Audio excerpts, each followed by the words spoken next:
Saya Natasha akan menjelaskan bagian-bagian dari aplikasi Word. Terdapat banyak sekali template-template yang ada di Word ini, tapi kali ini kita akan menggunakan bank dokumen. Pada bagian home ini terdapat banyak sekali tools yang dapat kita gunakan.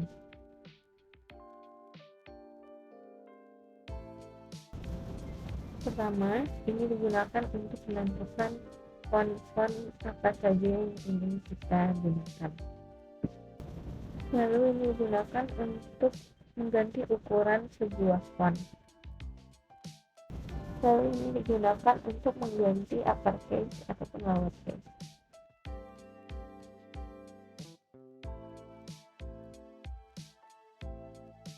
Kemudian ini digunakan untuk menghapus format. Ini digunakan untuk mendebalkan kalimat, ini untuk kalimat miring, dan ini untuk kalimat bergaris bawah. Ini untuk meng-cross kalimat.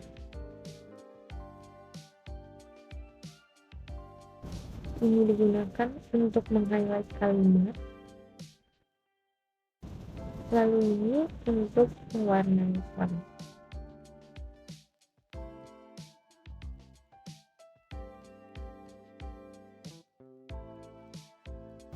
Lalu ini untuk membuat bullet list.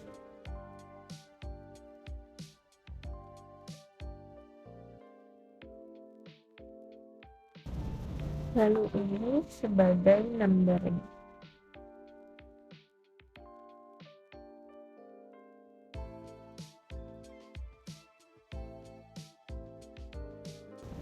Dan ini untuk membuat heading.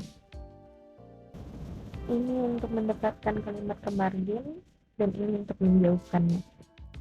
Lalu ini untuk menampilkan simbol-simbol paragraf yang tersembunyi. Ini untuk mengatur kalimat ke kanan, ke tengah, dan ke kiri.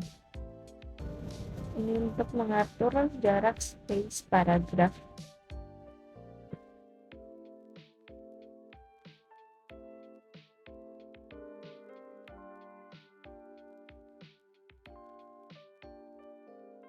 Lalu ini untuk shading kalimat.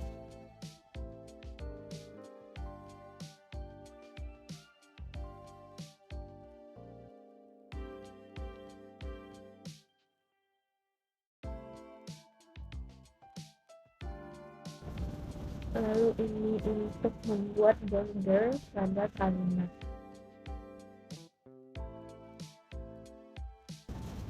Kemudian ini digunakan untuk mengcustom model-model kalimat yang kita inginkan.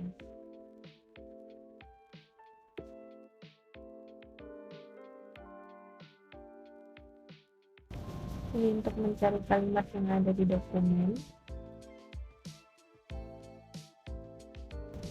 Ini untuk mengganti kalimat dengan yang lain. Ini untuk memilih kalimat dengan format tertentu. Ini digunakan sebagai voice typing. Ini untuk mengkoreksi tata bahasa.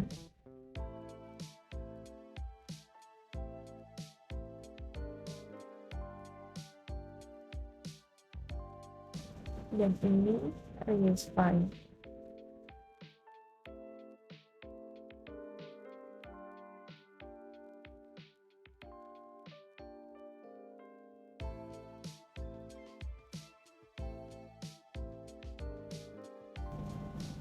Ini untuk menyalin kalimat.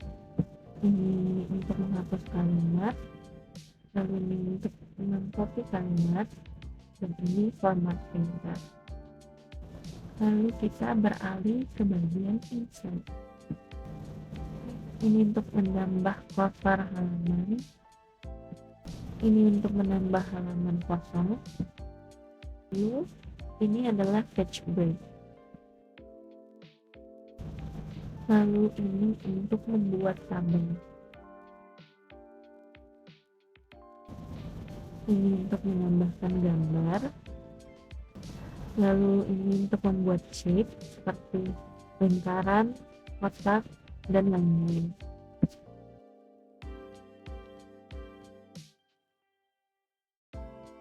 Kita juga dapat menambahkan warna pada shape yang kita buat. Ada shape fill, lalu ada shape outline,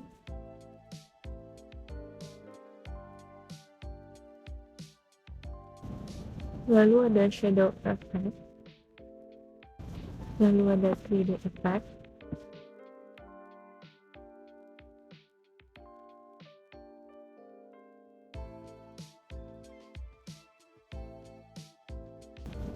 lalu ini untuk mengatur posisi objek, lalu ini web text,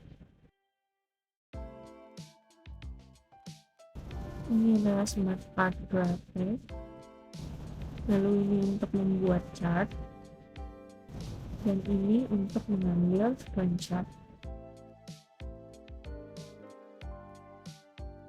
Di sini juga ada reuse files, ada browse text ini digunakan untuk mencari informasi di Wikipedia. Ini untuk menambahkan link, dan ini untuk menambah komen.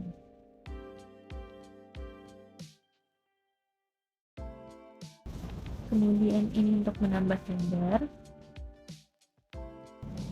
dan ini untuk menambah footer.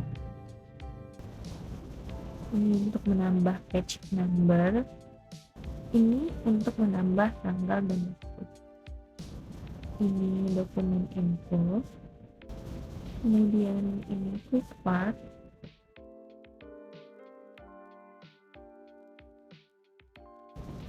ini untuk menambahkan gambar dari komputer, dan ini untuk menambahkan gambar secara online.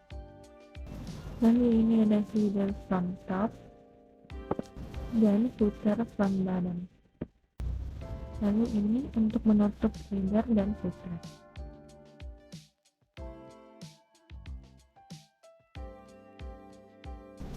Dan ini ada untuk membuat text box. Lalu ada flipchart, word art, dan ini untuk menambahkan objek. Lalu yang terakhir ini untuk menambahkan simbol. Baik, kemudian saya akan menjelaskan tentang desain dari Words. Jadi desain dari Words ini udah disediain temanya, beberapa tema yang mana kita bisa langsung pakai, tapi kita juga bisa browse tema dari file yang ada di laptop kita. Kemudian di sebelah sini ada colors. Di sini terdapat beberapa color palette, yaitu pilihan warna yang akan kita gunakan sesuai dengan tema warna yang kita pakai di file kita. Kemudian di sampingnya ada font. Font ini adalah bentuk tulisan dari file yang akan kita tulis. Kemudian di sampingnya ada paragraph spacing. Paragraph spacing ini gunanya adalah untuk jarak dari spasi paragraf yang kita tuliskan. Kemudian bawahnya juga ada efek. Lalu di samping sini ada watermarks. Watermarks confidential. Ini kita bisa tulis watermarks di kertas. Kalau misalnya file kita nggak mau dicuri oleh orang lain, kita bisa pakai watermarks ini. Kemudian di sampingnya ada tema colors. Ini gunanya untuk mengubah warna kertas, tuh seperti ini, sesuai dengan yang kita inginkan. Kemudian di sampingnya ada borders. Borders ini adalah untuk memberi outline pada kertas atau file yang kita gunakan. Contohnya seperti ini. Kemudian ada layout dari Words. Layout ini berhubungan dengan kertas. Yang pertama yaitu ada margins. Margins ini adalah tata letak tulisan yang mana tulisannya bisa menjorok ke dalam kertas ataupun lebih ke samping atau keluar. Contohnya seperti ini. Ini adalah custom moderate. Kemudian ada narrow. Dan normalnya yang biasa digunakan adalah ini. Kemudian di sampingnya ada orientation. Orientation ini adalah bentuk kertas mau dia portrait ataupun landscape. Kalau landscape seperti ini jadi miring, tapi yang saya gunakan saat ini adalah portrait. Kemudian di sampingnya ada size. Size ini adalah ukuran kertas mulai dari letter, legal, eksekutif, A4, A5, B5 dan lain sebagainya. Tapi yang sedang saya gunakan saat ini adalah ukuran A4. Kemudian di sampingnya ada columns. Columns ini yaitu tata letak tulisan kita bisa jadi satu, kemudian 2 banjar ataupun 3 banjar. Contohnya seperti ini. Misalnya saya pakai 2, kita type seperti ini. Nah, kita bisa lanjutkan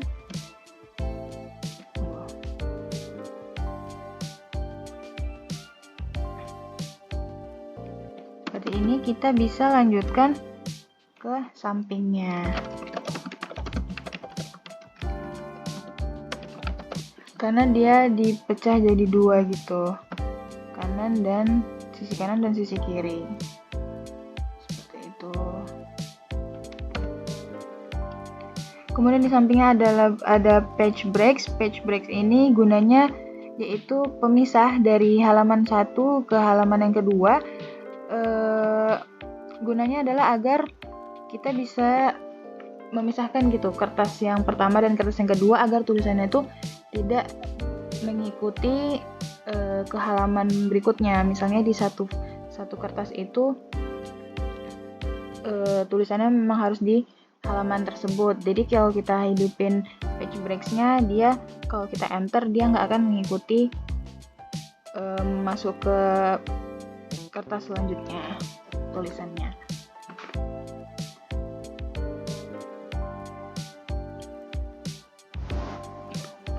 Selanjutnya ada tentang reference dari words. Yang pertama yaitu ada table of content. Ini gunanya kita bisa taruh header. Di sini ada konten 1, konten 2, konten 3 dan lain sebagainya.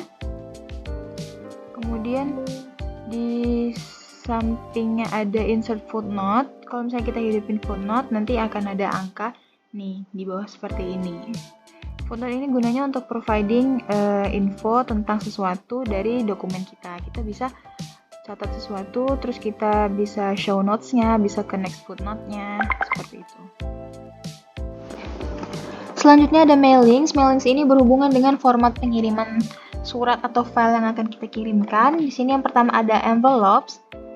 Nah, envelopes ini kalau misalnya kita mau kirim email, kita butuh envelope. Di sini kita bisa pilih size-nya, format address-nya, format alamatnya, ataupun menambahkan electronic postage. Nah, kemudian juga ada labels. Labels ini kita bisa pilih size dan specialty labels-nya kayak CD atau DVD labels juga bisa. Kemudian di sampingnya ada mail merge. Mail merge ini terdiri dari letters, email, envelopes, labels, dan lain sebagainya. Jadi mail merge ini kita bisa bikin satu dokumen, tapi kita kirim ke multiple people atau ke orang banyak. Kita bisa insert nama dan alamat di dalam file dari file yang kita bikin. Kemudian di sampingnya ada select recipients. Recipients ini kita list atau pilih orang-orang yang akan kita kirimkan dari file yang kita bikin ini. Nah, contohnya seperti ini. Ada title-nya, kemudian ada first name, last name, company atau perusahaan, address-nya, alamatnya, kemudian ada kota, kemudian ada state-nya. Untuk menambahkan address-nya, kita bisa klik new entry. Untuk menghapus, kita bisa tekan delete.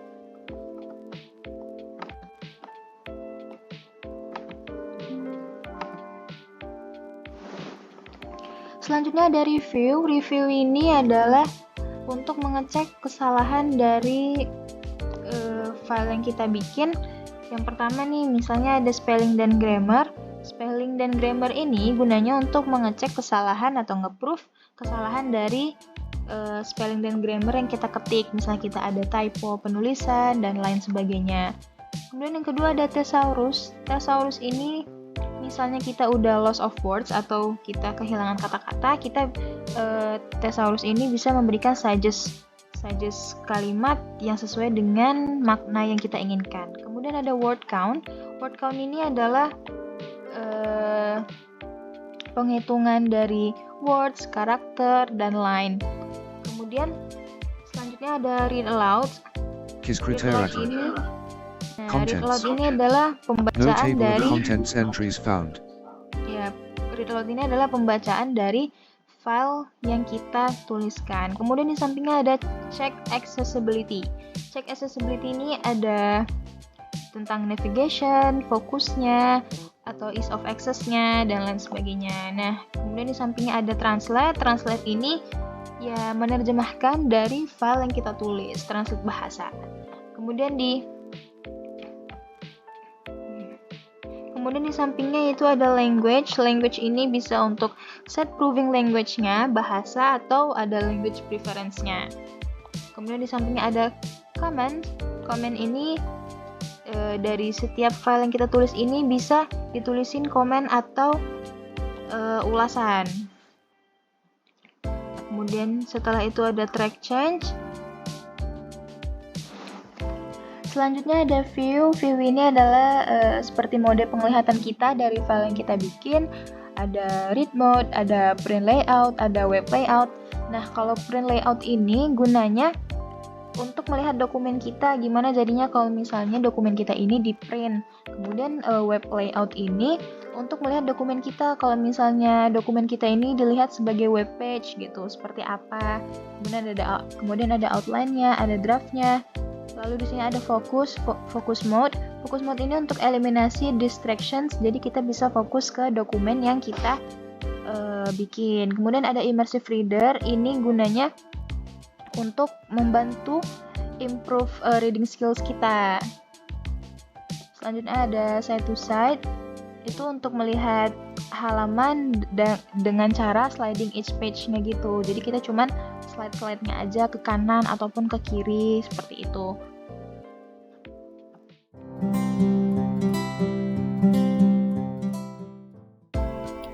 Jadi ini merupakan aplikasi Canva. Canva sendiri adalah platform desain dan komunikasi visual online yang diluncurkan pada tahun 2013. Platform ini bagaikan angin segar bagi orang-orang yang ingin mendesain tanpa harus menggunakan software yang susah untuk dipahami. Karena banyak sekali fitur Canva yang mudah dipahami dan sangat membantu, Canva dalam tahun pertama perilisannya berhasil merebut 60 juta pengguna aktif bulanan dari 190 negara. Nah, berikut ada beberapa fitur dari Canva. Yang pertama merupakan fitur untuk mencari desain, yang kedua yaitu fitur docs untuk membuat dokumen. Selanjutnya yaitu ada fitur papan tulis untuk membuat mind mapping ataupun schedule. Yang ketiga yaitu fitur presentasi untuk membuat PowerPoint. Selanjutnya itu fitur media sosial untuk membuat poster, dan ada fitur video untuk mengedit video.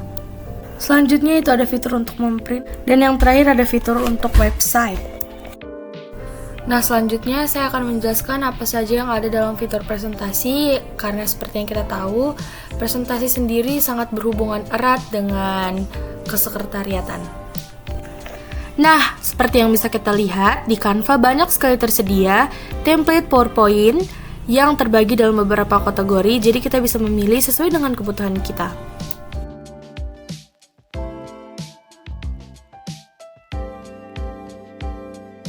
Baik, selanjutnya saya akan menjelaskan fitur apa saja yang bisa kita gunakan dan bisa kita lakukan di fitur presentasi di Canva. Yang pertama yaitu ada fitur desain, jadi kita bisa memilih desain untuk PowerPoint kita nanti. Kemudian di desain ini ada layout. Layout sendiri merupakan fitur untuk mengubah tata letak.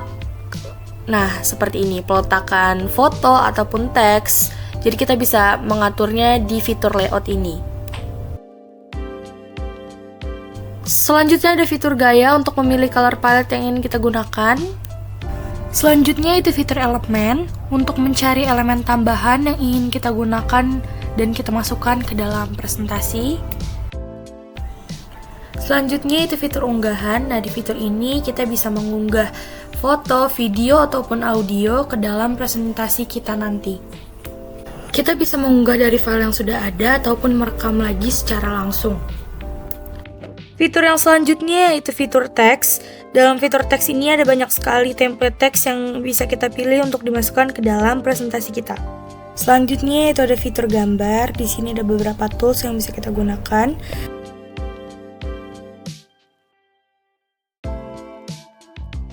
Kemudian juga ada fitur warna untuk tools yang kita gunakan. Ada juga fitur ketebalan untuk mengadjust tools kita. Selanjutnya itu ada fitur aplikasi. Jadi di fitur ini kita bisa menambahkan foto atau video dari aplikasi-aplikasi yang tertera. Selanjutnya itu ada fitur animasi. Jadi fitur ini untuk menganimasikan tools-tools yang ada dalam presentasi kita. Seperti itu contohnya. Kemudian kita bisa atur seberapa lama durasi animasinya dan juga posisi dari animasi toolsnya. Kemudian kita bisa menekan ini untuk menambahkan halaman dalam slides kita. Kemudian untuk memilih desain dari slide selanjutnya kita bisa kembali ke designs dan layout dan kita tinggal pilih desain mana yang kita akan tambahkan ke slide selanjutnya.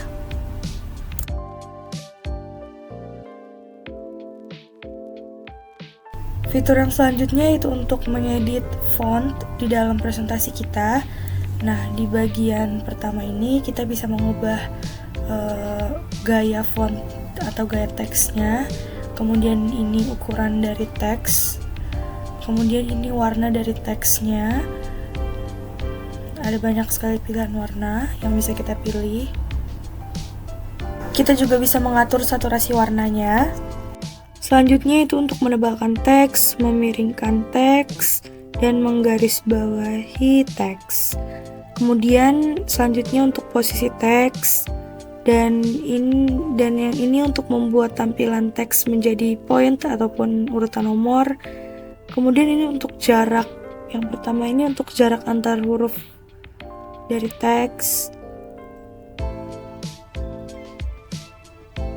Kemudian ini untuk jarak baris dari antar teks.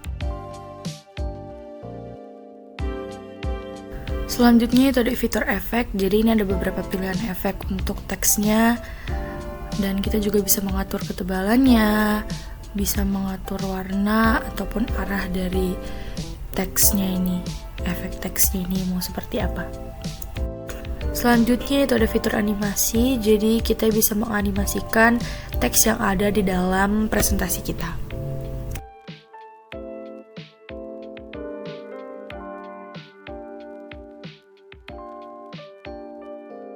Fitur yang selanjutnya itu ada fitur posisi, jadi kita bisa mengubah posisi dari setiap elemen yang ada dalam presentasi kita. Kita juga dapat mengatur transparansi dari teks yang ada dalam presentasi kita.